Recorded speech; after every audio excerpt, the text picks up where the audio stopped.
Vamos ver agora alguns resultados, definições que vão nos auxiliar daqui para frente. Bom, o primeiro teorema diz o seguinte: se V1, V2 e Vn é um conjunto de cobertura de um espaço vetorial V com n vetores, então qualquer coleção de m vetores em V, nos quais m é maior do que n, é linearmente dependente. Então, se eu tenho que um conjunto de cobertura tem n vetores, qualquer quantidade maior de vetores vai ser LD. Se V1, V2, Vn e 1, 2, 1m são bases para o espaço vetorial V, então m é igual a n. Bom, esse corolário então diz que toda base de um espaço vetorial vai possuir exatamente a mesma quantidade de vetores. Esse resultado então nos permite fazer a seguinte definição: seja V um espaço vetorial, se V tem uma base composta por n vetores, dizemos que V tem dimensão n. Então, quando a gente fala que o R2 tem dimensão 2, significa que existe que as bases, de R2 possuem 2 vetores.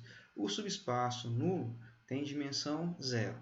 E V ele é dito de dimensão finita se há um número finito de vetores que cobrem V. Caso contrário, a gente fala que V tem dimensão infinita. Alguns exemplos, então. A dimensão de Rn é n. A dimensão R3 é 3. A dimensão de Pn é n mais 1. Então, a dimensão dos polinômios de graus até 3 vai ser 4, porque a gente vai ter o termo de grau 3, o termo de grau 2, o termo de grau 1 e o termo independente. Por isso que aparece aqui o n mais 1. O espaço de todos os polinômios tem dimensão infinita. Então, aqui estou pegando o polinômio de grau até n. Agora, se eu pego todos os polinômios, vou ter um espaço vetorial de dimensão infinita. Vamos ao primeiro exemplo, então. A dimensão do espaço vetorial S, que é, na verdade, um subespaço de R2, é 1. Bom, para saber isso, basta verificar que S é gerado, ou possui um conjunto de cobertura de apenas um vetor. Vamos lá, olha. Primeira coisa é pegar, então, um vetor de S. Então, seja V igual a x1, x2, um vetor de S. Logo, a gente tem que ver que é igual a x1, x2 é igual a x1, 3, x1, ou seja, é igual a x1 que multiplica 1 e 3. O que eu quero dizer com isso? Que todo vetor V de S, na verdade, é um múltiplo do vetor 1, 3. Logo, como um único vetor é sempre ali, um vetor não nulo, no caso, a gente tem então que o conjunto unitário 1, 3 é uma base de S. Se eu tenho uma base com apenas um vetor, a gente pode falar e, portanto, a dimensão de S é 1.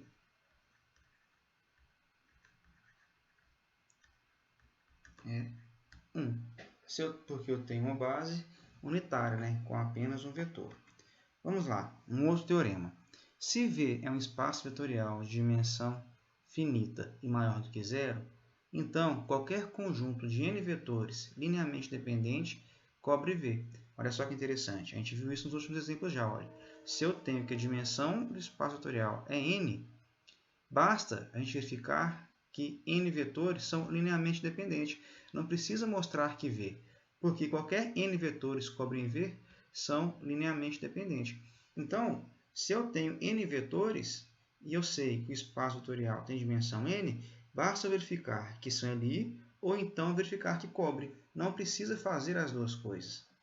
Bom, verificar então se esses três vetores é uma base de R3.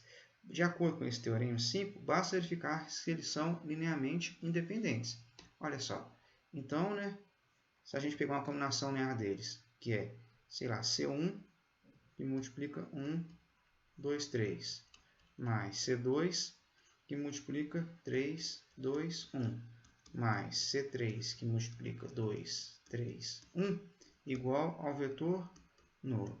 A gente já viu que resolver essa equação, basicamente, é resolver o seguinte sistema, né?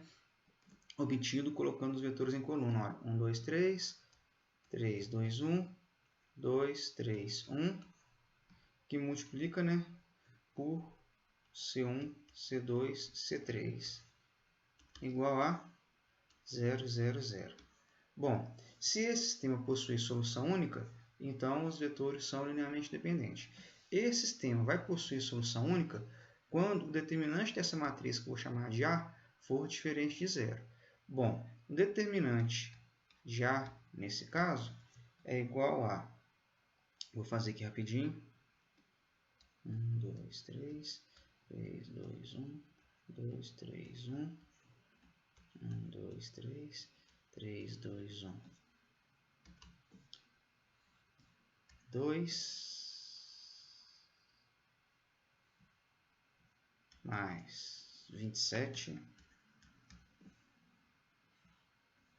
mais 4 menos 12 menos 3 menos 6 igual a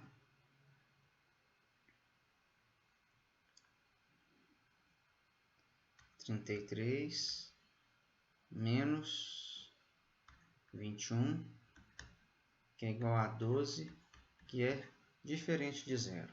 Uma vez que o determinante já é diferente de zero, a gente tem então que, portanto, o conjunto dado é linearmente dependente e, de acordo com o teorema 5, é uma base de V, uma base de R3. O conjunto dado é Li e uma base de R3. Vamos observar que nesse caso aqui, a dimensão de R3 é n igual a 3.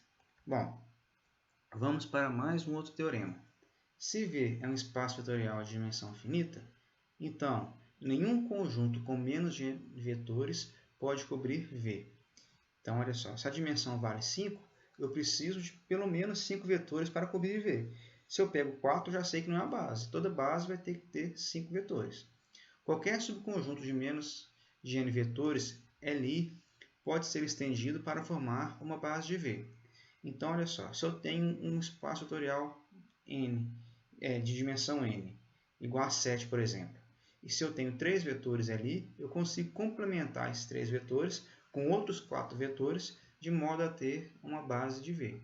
Além disso, qualquer conjunto de cobertura contendo mais de n vetores pode ser podado para formar uma base para V.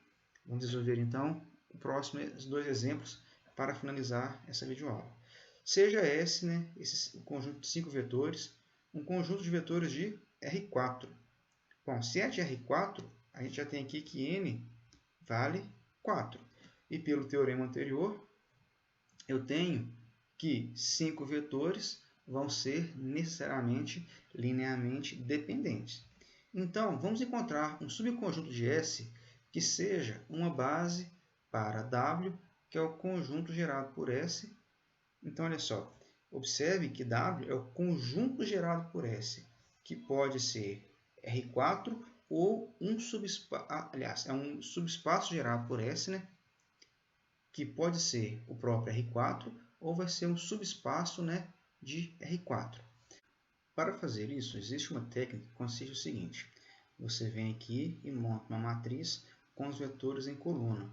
Ou seja, 1, 2, menos 2, 1, menos 3, 0, menos 4, 3,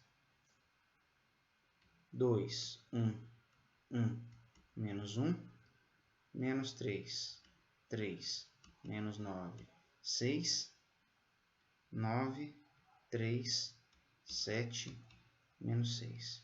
E agora a gente vai escalonar essa matriz.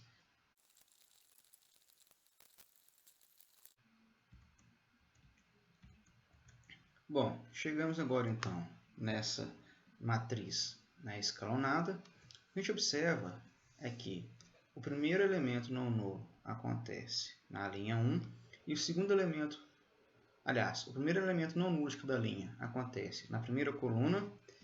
Então aqui a gente tem a coluna de V1, V2, V3, V4 e V5, né? Aqui, ó, V1, V2, V3, V4 e V5. O primeiro elemento não nulo da primeira linha acontece na coluna 1, já o segundo elemento não nulo acontece, aliás, o primeiro elemento não nulo da segunda linha acontece na coluna 2. Bom, as outras linhas não têm primeiro elemento não nulo. Portanto, a gente tem que uma base de W é o conjunto formado por V1 e V2. Portanto, né, o que a gente tem é que o conjunto V1 e V2 é uma base de W. Isso nos dá, então, que a dimensão de W é 2. A gente esperava que fosse no máximo 4, e de fato chegamos em 2. Para finalizar, então, a gente vai ver um outro exemplo que é o oposto desse, né? Aqui a gente pegou 5 vetores e tirou uma base, né, do espaço que eles geram, né, da cobertura desses vetores.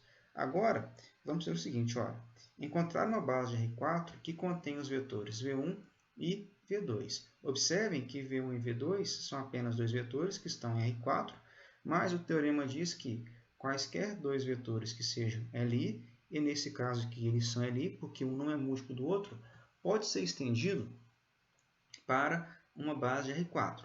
Bom, como que a gente faz? A gente vai transformar esse problema no equivalente ao anterior.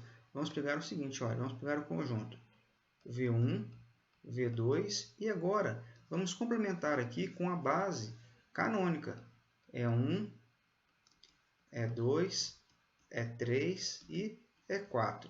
Bom, E1 aqui é um vetor com 1 no primeiro elemento, 0 no segundo, aqui só 1 na segunda entrada, E3 e E4. A mesma coisa, aqui é 0 em todas as coordenadas, exceto a última que vale 1. Agora, a gente sabe que aqui nesses 6 vetores existe uma base de R4, mas a gente quer pegar uma base que contém V1 e V2. Então, a gente pega agora, coloca o V1 na primeira coluna, ou seja, 1, 0, 1, 0. Depois o V2, que é menos 1, 1, menos 1, 0. Depois o E1, 0, 0, 0, 0, 1, 0, 0, 0, 0, 1, 0. E por último, 0, 0, 0, 1. O que eu fiz aqui, pessoal? Aqui eu tenho para a gente coluna do V1, coluna do V2, do E1, do E2, do E3 e de E4. Agora, novamente, vamos escalonar essa matriz. Bom, agora a gente já escalonou a matriz. Olha só, aqui a gente tem a coluna de V1, de V2, de E1, de E2, de E3 e de E4. Observe que eu não posso simplesmente pegar dois desses vetores E1 e E2 quaisquer. Olha só, a gente tem que pegar, vamos lá, primeiro elemento não nulo da primeira linha é na coluna de V1. Primeiro elemento não nulo da segunda linha está na coluna de V2, como a gente gostaria. Primeiro elemento não nulo da terceira linha está na coluna de E1. E por último, a gente tem que o elemento não nulo da última linha está em E4. Isso quer dizer que V1, V2, E1 e E4 são linearmente dependentes, são 4 vetores de R4 e, portanto, a gente tem então que o conjunto V1, V2, E1 e E4 é uma base de R4. Observem que, como o enunciado pediu, uma base que contém os vetores V1 e V2.